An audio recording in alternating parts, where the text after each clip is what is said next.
ما قال، جو فرشتہ کہتا وہ میں یاد کرتا.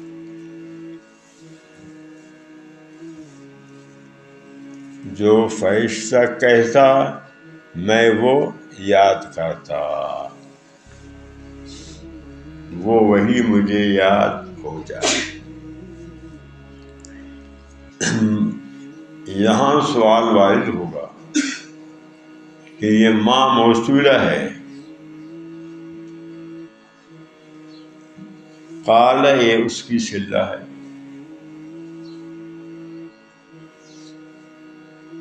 قانون یہ ہے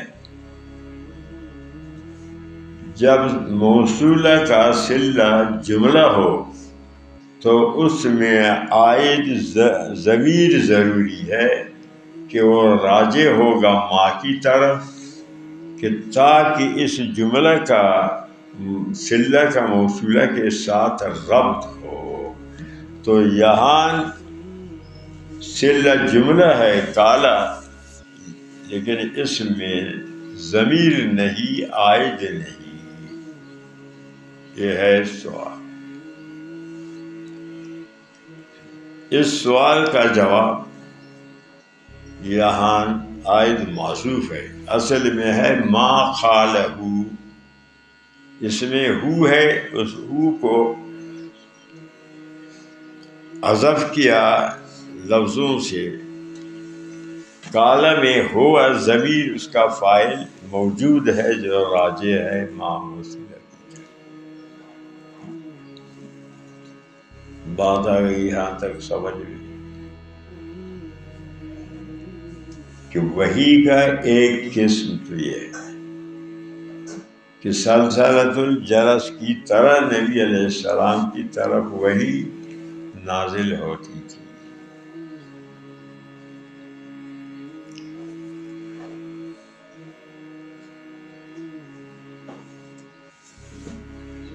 بات سمجھ میں آ گئی.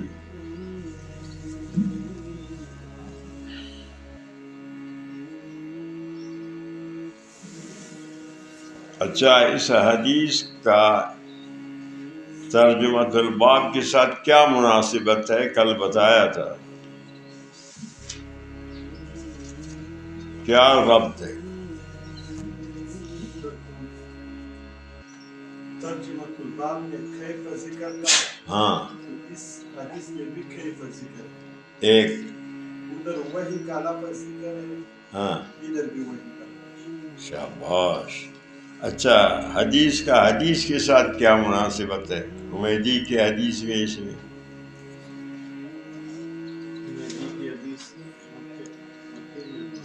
ہاں ہاں، یعنی حمیدی مکی راوی ہے. اس میں امام مالک ہے، یہ مدنی راوی ہے. تو وہ حدیث مکی راوی کا حدیث ہے، یہ مدنی راوی کی حدیث ہے. مکہ فضیلت میں مقدم ہے، مدینہ بعد میں. اس وجہ سے اس حدیث کو پہلے ذکر کیا، اس کے بعد اس مناسبت سے اس کو کہ مکہ کے بعد مدینہ کا درجہ. بات سمجھ. وحی کی ابتدا مکہ میں ہوئی، اس کی نشر و اشاعت مدینہ میں ہوئی. اس نسبت سے وہ حدیث پہلے، اس کے بعد یہ حدیث ذکر کیا. بات آگئی سمجھ.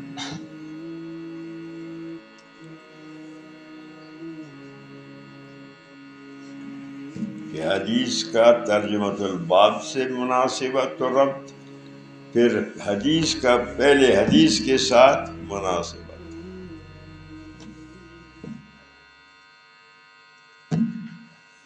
آج سارے غیر حاضر جمعرات ہیں.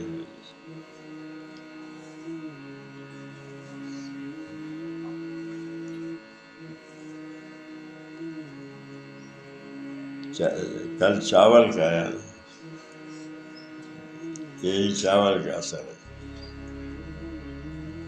دال کا اثر واہ واہ، دال کا کبھی سبق ناغہ نہیں ہوگا.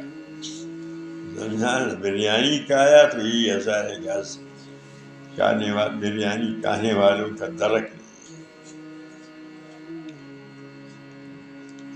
دال میں اگر اثر نہ ہوتا تو بنی اسرائیل اتنا مطالبہ نہ کرتا. وہ بھی احتجاج کیا دال کے لیے، جیسے کہ تم لوگوں نے کل احتجاج کیا. بس آج کا سبق کتنا وہی کا ایک قسم. اس حدیث میں وہی کی دو قسم بیان کیا ہے، ایک ہو گیا دوسرا آئے. اچھا.